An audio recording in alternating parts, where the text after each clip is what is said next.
ইন্দুবালা কুমড়োর ফুলের ওপরে হাত বোলালেন। কোথা থেকে যেন পুরনো কলকাতার ছেনো লেনের ইঁদুগলির দোতলা বাড়ির ছোট্ট বাগানও হয়ে গেল খুলনার কোলাপতার নিকানো উঠোন। মাটির উনুনে শুকনো খেজুর পাতার জিরানো আঁচ আর চাটুর ওপরে ছ্যাঁকছুক করে ভাসতে থাকা কুমড়ো ফুলের মিঠে বড়া। নামানোর সময় ঠাকুমা তার উপরে যত্ন করে ছড়িয়ে দিতেন অল্প কিছু পোস্তর দানা। পাশে বাটি হাতে করে বসে থাকা ছোট্ট ইন্দুবালা আর তার ভাই। ঝপ করে একটা সকাল নিমেষে পাল্টে গেল ইন্দুবালার ভাতের হোটেলের আজকের মেনু। এক ঝুড়ি কুমড়ো ফুল তুলে নিয়ে এসে দোকানের সামনে কালো বোর্ডে চক দিয়ে লিখলেন, ভাত, ডাল, কুমড়ো ফুলের মিঠে বড়া, সর্ষে মাছ, জলপাইয়ের চাটনি। ধনঞ্জয় গাক গাক করে উঠল তার দেশওয়ালি ভাষায়। রেগে গেলে বাংলাটা তার ঠিক আসে না। আলু ভাজা হওয়ার কথা ছিল, সর্ষে মাছের জায়গায় পটল, আলু, ফুলকপির ঝোল হওয়ার কথা ছিল। এসব কিছু ছেড়ে কিনা কুমড়ো ফুলের মিঠে বড়া।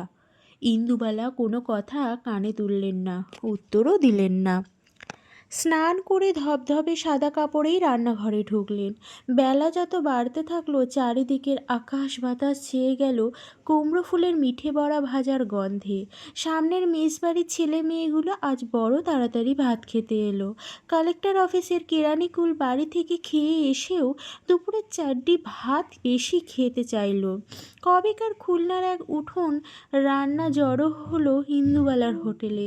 সবার খাওয়ার তারিফ যখন তিনি রান্নাঘরের মধ্যে থেকে পাচ্ছিলেন, ছেলে ছোকরাগুলো দিদা বলে এসে যখন জড়িয়ে ধরে আদর করে চলে যাচ্ছিল, বাড়ি যখন ম ম করছে সুগন্ধে, ঠিক তখনই তার সেই পড়ন্ত বেলার হোটেলের সামনে এসে দাঁড়ালো একটা ক্যাব।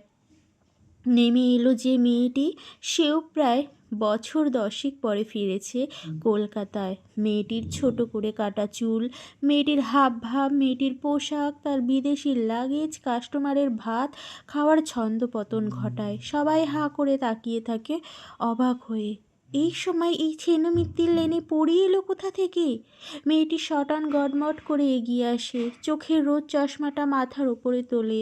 হেলে যাওয়া খোয়াটে এনামেলের বোর্ডে ইন্দুবালা ভাতের হোটেল। তারপর আমেরিকার প্রবাস জীবনে হারিয়ে যাওয়া বর্ণ পরিচয় পড়তে অসুবিধা হয় না। দরজার সামনে এক ঘর লোকের মধ্যে অস্ফুট স্বরে ডাকে, ঠাম্মি।